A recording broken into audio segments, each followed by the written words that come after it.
similar to the one in which the physician had come to the farm, and the other was white with black trimmings and bore the same device he had seen on the cap of the policeman. A policeman was sitting in the driver's seat of his vehicle, and another policeman was standing beside it, breathing smoke with one of the white paper cylinders these people used. In the farmyard, two men were going about with a square black box. To this box a tube was connected by a wire, and they were passing the tube about over the ground. The policeman who was standing beside the vehicle saw him approach, and blew his whistle, then drew the weapon from his belt. Hradzka, who had been expecting some attempt to halt him, had let go the right-hand steering handle and drawn his own weapon. As the policeman fired, he fired at him. Without observing the effect of the shot, he sped on. Before he had rounded the bend above the farm, several shots were fired after him. A mile beyond, he came to the place where he had hidden the blaster. He stopped the vehicle and jumped off, plunging into the brush and racing toward the hollow tree. Just as he reached it, he heard a vehicle approach and stop, and the door of the police vehicle slam. Hradzka's fingers found the belt of his blaster. He dragged it out and buckled it on, tossing away the missile weapon he had been carrying. Then, crouching behind the tree, he waited. A few moments later, he caught a movement in the brush toward the road. He brought up the blaster, aimed, and squeezed the trigger. There was a faint bluish glow at the muzzle, and a blast of energy tore through the brush, smashing the molecular structure of everything that stood in the way. There was an involuntary shout of alarm from the direction of the road. At least one of the policemen had escaped the blast. Hradzka holstered his weapon and crept away for some distance, keeping under cover, then turned and waited for some sign of the presence of his enemies. For some time nothing happened. He decided to turn hunter against the men who were hunting him. He started back in the direction of the road, making a wide circle, flitting silently from rock to bush and from bush to tree, stopping often to look and listen. This finally brought him upon one of the policemen, and almost terminated his flight at the same time. He must have grown overconfident and careless. Suddenly a weapon roared, and a missile smashed through the brush inches from his face. The shot had come from his left, and a little to the rear. Whirling, he blasted 4 times in rapid succession, then turned and fled for a few yards, dropping and crawling behind a rock. When he looked back, he could see wisps of smoke rising from the shattered trees and bushes, which had absorbed the energy output of his weapon, and he caught a faint odor of burned flesh. One of his pursuers, at least, would pursue him no longer.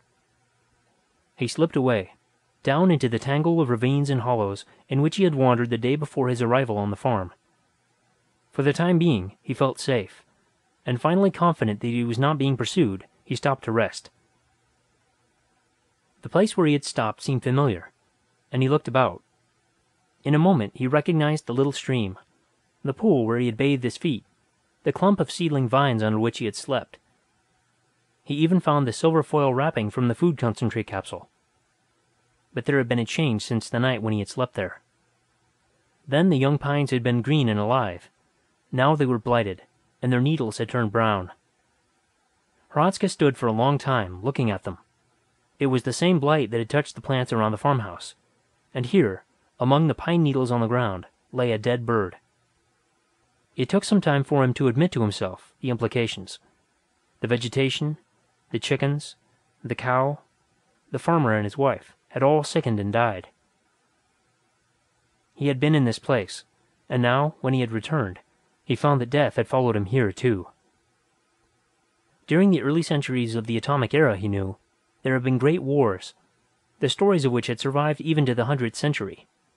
Among the weapons that had been used, there had been artificial plagues and epidemics caused by new types of bacteria developed in laboratories, against which the victims had possessed no protection.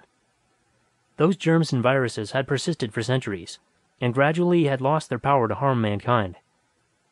Suppose now that he had brought some of them back with him, to a century before they had been developed. Suppose that he were now a human plague carrier. He thought of the vermin that had infested the clothing he had taken from the man he had killed on the other side of the mountain. They had not troubled him after the first day. There was a throbbing mechanical sound somewhere in the air. He looked about, and finally identified its source. A small aircraft had come over the valley from the other side of the mountain and was circling lazily overhead. He froze, shrinking back under a pine tree. As long as he remained motionless, he would not be seen, and soon the thing would go away.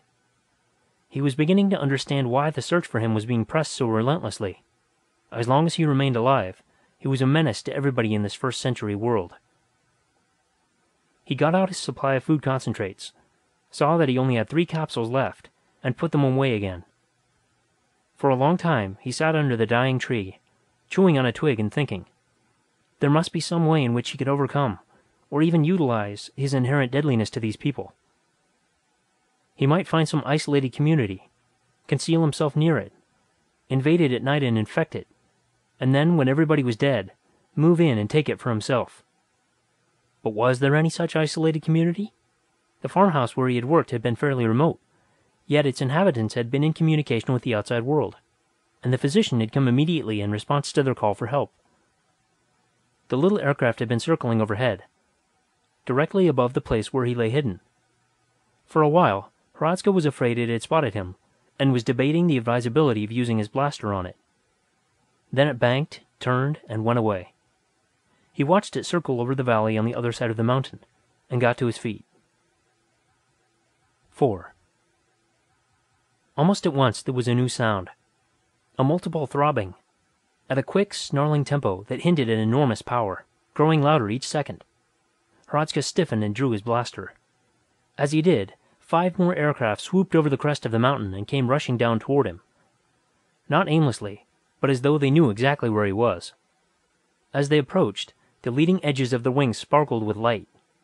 Branches began flying from the trees about him, and there was a loud hammering noise. He aimed a little in front of them and began blasting. A wing flew from one of the aircraft, and it plunged downward. Another came apart in the air. A third burst into flames. The other 2 zoomed upward quickly. Hradzka swung his blaster after them, blasting again and again. He hit a 4th with a blast of energy, knocking it to pieces, and then the 5th was out of range.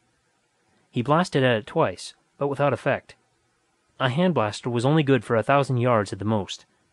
Holstering his weapon, he hurried away, following the stream and keeping under cover of trees. The last of the attacking aircraft had gone away, but the little scout plane was still circling about, well out of blaster range. Once or twice, Hradzka was compelled to stay hidden for some time, not knowing the nature of the pilot's ability to detect him. It was during one of those waits that the next phase of the attack developed.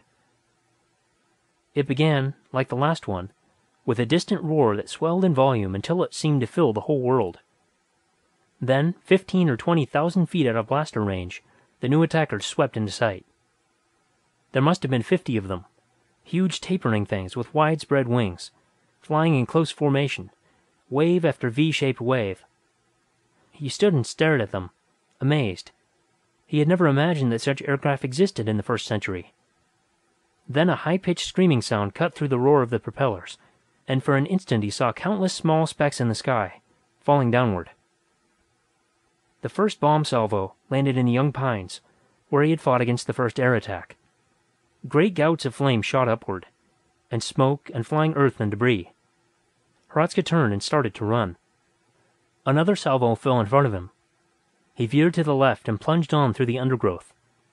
Now the bombs were falling all about him, deafening him with their thunder, shaking him with concussion. He dodged, frightened, as the trunk of a tree came crashing down beside him. Then something hit him across the back, knocking him flat. For a moment he lay stunned, then tried to rise. As he did, a searing light filled his eyes, and a wave of intolerable heat swept over him.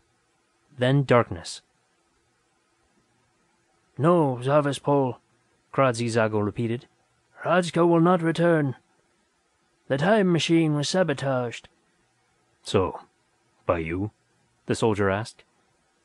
The scientist nodded. "I knew the purpose for which he intended it. Hradzka was not content with having enslaved a whole solar system. He hungered to bring tyranny and serfdom to all the past, and all the future as well. He wanted to be master not only of the present, but of the centuries that were and were to be as well. I never took part in politics, Zarvaspol. I had no hand in this revolt, but I could not be a party to such a crime as Hradzka contemplated, when it lay within my power to prevent it." "The machine will take him out of our space-time continuum?"